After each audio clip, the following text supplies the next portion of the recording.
Si eres fanático de Scarface, seguramente estarás al tanto de que la película ha inspirado dos cómics. Uno de ellos es Scarface marcado de por vida, una especie de secuela bizarra que, al igual que el videojuego de 2006, nos plantea un escenario hipotético en el que Tony Montana, habiendo sobrevivido al tiroteo final, debe reconstruir su imperio y vengarse de sus enemigos. Tal vez la diferencia más sustancial entre ambas secuelas sea que, a diferencia del videojuego, el cómic termina siendo un producto meramente paródico, hecho que se evidencia tanto en el estilo caricaturesco del dibujo, como en lo absurdo y descabellado de su argumento. La única conclusión lógica a la que se puede arribar, luego de evaluar dicha obra, es que, desde el primer momento, ninguno de sus creadores tuvo la más mínima intención de capturar la esencia del personaje, ni mucho menos, tomarse en serio el tono dramático propio de la película. En su lugar, nos terminarían ofreciendo un producto satírico, cargado de todo tipo de situaciones ridículas y personajes estrafalarios, que agradará o disgustará dependiendo del criterio particular del lector.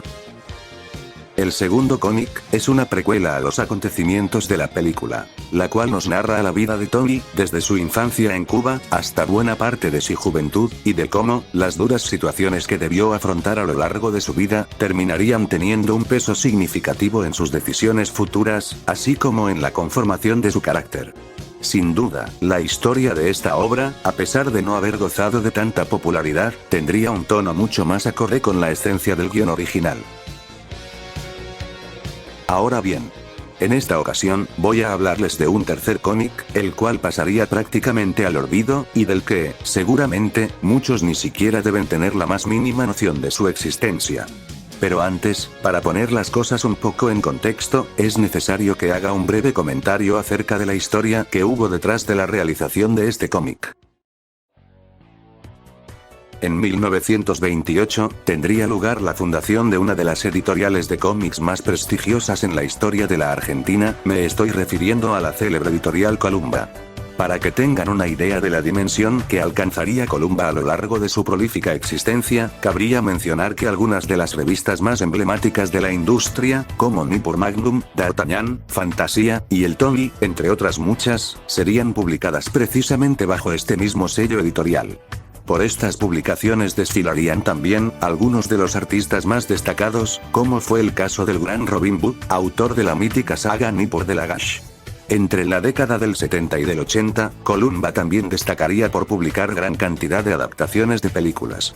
Probablemente, este fenómeno se haya debido al hecho de que por aquellos años, tanto la televisión por cable, como los primeros reproductores de vídeo doméstico en salir al mercado, continuaban siendo un lujo que no estaba al alcance de todo el mundo. Razón por la cual, el leer una adaptación en formato cómic, era para muchos, lo más parecido a poder volver a ver una película sin la necesidad de tener que pisar una sala de cine.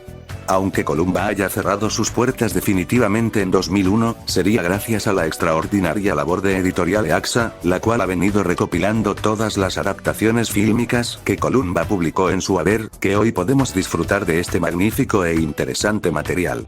La colección consta de un total de 35 volúmenes con alrededor de 700 adaptaciones en total. La calidad de las mismas varía mucho, yendo de adaptaciones regulares a algunas realmente excelentes, como es el caso de Rambo, la cual me ha llamado bastante la atención, tanto por el dibujo como por la fidelidad para con la película. Sin duda, todo esto constituye una verdadera curiosidad que merecería un vídeo aparte. En cualquier caso, si te interesa el tema, abajo te dejo un link para que puedas ver la colección completa por ti mismo. Ahora bien, habiendo hablado un poco del trasfondo, ahora toca hablar del cómic de Scarface. El mismo sería publicado originalmente en la revista D'Artagnan entre los meses de mayo y junio de 1984. El guión estaría a cargo de Héctor Alba y Gustavo Amezágara, también conocido como Manuel Morini, mientras que el dibujo sería realizado por Ennio Leguizamón. La gran peculiaridad que tuvo este cómic, es que incluiría un segmento dedicado a contar la vida de Tony antes de su llegada a los Estados Unidos. Así es, el cómic además de haber sido la primera adaptación de la que se tenga registro, también fue la primer precuela, varias décadas antes del lanzamiento de El Diablo Disfrazado. La primera parte, intitulada En Busca del Paraíso. Al igual que en aquella versión, nos introduciría a un joven Tony Montana desde sus inicios en Cuba y, ciertamente, se pueden trazar bastantes paralelismos con respecto al Diablo Disfrazado. Aquí también, Tony daría sus primeros pasos dentro del mundo delictivo a una edad temprana, dedicándose principalmente al robo y al contrabando de mercancías. Sería también durante esa época, que terminaría estrechando una férrea amistad con su inseparable compañero de tropelías Manny Rivera, dándonos a entender que la relación entre ambos personajes, tal como la película nos lo dejaría entrever, ya venía de larga data. La historia detrás de la icónica cicatriz de Tony también guardaría ciertas similitudes entre ambas versiones, aunque, debido a su complejidad, el trasfondo detrás de este evento tendría un desarrollo mucho más elaborado en El Diablo Disfrazado. En la versión argentina, Tony sufriría una profunda laceración en el rostro, tras haberse enfrentado cara a cara con un oficial del régimen castrista, luego de que éste lo sorprendiera infraganti con su esposa. Teniendo en cuenta el carácter temperamental y explosivo de Montana, era más que evidente que las cosas no se quedarían así. Días después de aquel incidente, Tony iría a buscar al hombre que le infringió la cicatriz para acribillarlo a sangre fría. A pesar de haberse tratado de una figura poco relevante, no obstante, este hecho le costaría a Tony una condena de 20 años de la que se libraría al poco tiempo, luego de que fuera reclutado por el ejército para combatir en Angola. Este hecho, en mi opinión, se condice bastante bien con el canon de la película. Si recuerdan la escena donde ambos protagonistas discuten con el personaje de Omar Suárez, Manny le remarca que ellos tenían una amplia experiencia en el manejo de armas, experiencia que habrían adquirido en el ejército cubano. Según lo que sabemos, Tony habría nacido en 1941, por lo cual, si bien no es del todo imposible, resulta un tanto improbable que hubiese tomado parte en la Revolución Cubana, la cual tuvo lugar entre los años 1953 y 1959. Para que se den una idea, para el momento en que concluiría la revolución, él recién estaría cumpliendo la mayoría de edad, mientras que para la guerra de Angola, la cual se libró en 1975, Tony ya tendría unos 31 años, con lo cual, es mucho más fácil imaginar a un Tony curtido, con toda una carrera criminal ya en su haber, que terminaría incrementando su destreza en el uso de armas de fuego, poniendo a prueba sus habilidades en el contexto de una auténtica contienda bélica. Como mencioné antes, esta parte de la historia también se asemeja a lo expuesto en El Diablo Disfrazado, solo que en aquella otra versión, Tony sería reclutado en contra de su voluntad para integrar una milicia que se encargaba de combatir a supuestos grupos disidentes. A decir verdad, al menos en esta parte en concreto, considero esta última versión un poco más acertada en lo concerniente a la idiosincrasia del personaje, ya que en el cómic argentino, Tony terminaría desertando al poco tiempo de iniciado el conflicto, para terminar exiliándose en España, de donde, eventualmente, sería deportado.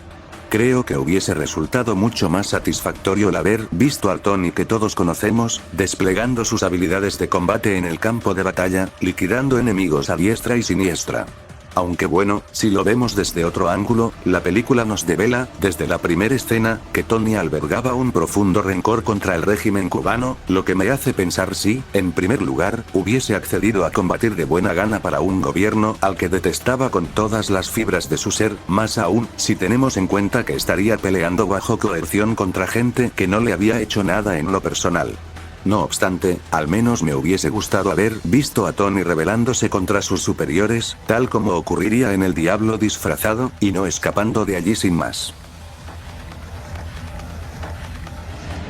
Para el final de la primera parte, podemos apreciar lo que, en mi opinión, sería el acierto más logrado por parte del guionista, o sea, el haber capturado la dimensión humana del personaje. Paso a explicar este punto. En casi todas las representaciones que se han hecho de Scarface al margen de la película, lo que siempre se pretende resaltar es la brutalidad del personaje, haciendo de este, el único rasgo aparentemente válido a la hora de constituir la totalidad de su personalidad, dejando de lado otras cualidades interesantes que no dejan de ser consubstanciales a la naturaleza del personaje. Esto nos da casi siempre por resultado, la mera caricatura de un matón violento y desalmado sin más, desbordado por sus propios vicios y excesos, cuando esto no es del todo así. Para empezar, a pesar de que Tony es consciente de que está involucrado en un mundo amoral, eso no implica que no se rija bajo un código de honor bien definido, el cual se hace evidente en varias oportunidades durante el transcurso de la película. En El Diablo Disfrazado, por ejemplo, termina matando a un oficial luego de que éste pretendiera ejecutar a un grupo de civiles inocentes. En su contrapartida argentina, por otro lado, Tony arriesga su vida rescatando a un niño que cayó de la embarcación que los estaba transportando a Miami. Precisamente, una actitud análoga a esta es la que terminaría mostrando Tony cerca del final de la película, hecho que desembocaría en el fatal desenlace que ya todos conocemos. En lo que refiere al resto del cómic, no hay mucho más para decir. La segunda parte se intitula El Reino de Cal Cortada y describe los hechos acontecidos desde el encuentro de Tony Montana con su futuro jefe, Frank López, hasta la muerte de este a manos de Manny Rivera. Mientras que la tercera y última parte, intitulada El Mundo es Tuyo, arranca a partir de la conformación y auge del imperio criminal de Tony, hasta su dramático final a manos de los implacables sicarios de Sosa. Podríamos decir que las dos últimas partes constituyen una adaptación más o menos fidedigna de la película. Y digo más o menos porque los autores se han tomado muchas licencias a la hora de confeccionar esta adaptación. Por citar solo algunos de los muchos ejemplos que podemos encontrar, la infame escena de la motosierra sería totalmente modificada en esta versión. Si bien, se hace alusión de que el compañero de Tony, Ángel, terminaría muriendo de una forma violenta a manos de sus captores, no obstante, nunca se especifica que el elemento implementado para su ejecución fuera una motosierra, dejando a la imaginación del lector los detalles de su asesinato. Lo más seguro es que los autores optaran por negarse a plasmar una escena tan cruda y explícita debido, probablemente, a la censura imperante por aquellos años. Otra cosa que, inexplicablemente, también terminaría siendo modificada por el guionista sería el lugar en donde se desarrollaría la historia. Todo el que haya visto Scarface alguna vez, sabe muy bien que los eventos y personajes de la película tienen lugar, de principio a fin, en la ciudad de Miami. Pero, por alguna extraña razón, el cómic nos muestra que, tras enfrentarse a la banda de los colombianos en aquel hotel de South Beach, Tony terminaría trasladándose a Los Ángeles, que sería la ciudad en donde estaría erradicado Frank López y toda su organización. De ahí en más, el resto del cómic tomaría lugar en dicha ciudad. A decir verdad, desconozco el porqué de esta curiosa e innecesaria modificación. Si bien, esto no modifica en lo más mínimo el curso de la historia, aún así, sigue siendo algo bastante llamativo. Pues bien, hasta aquí concluye el vídeo de hoy.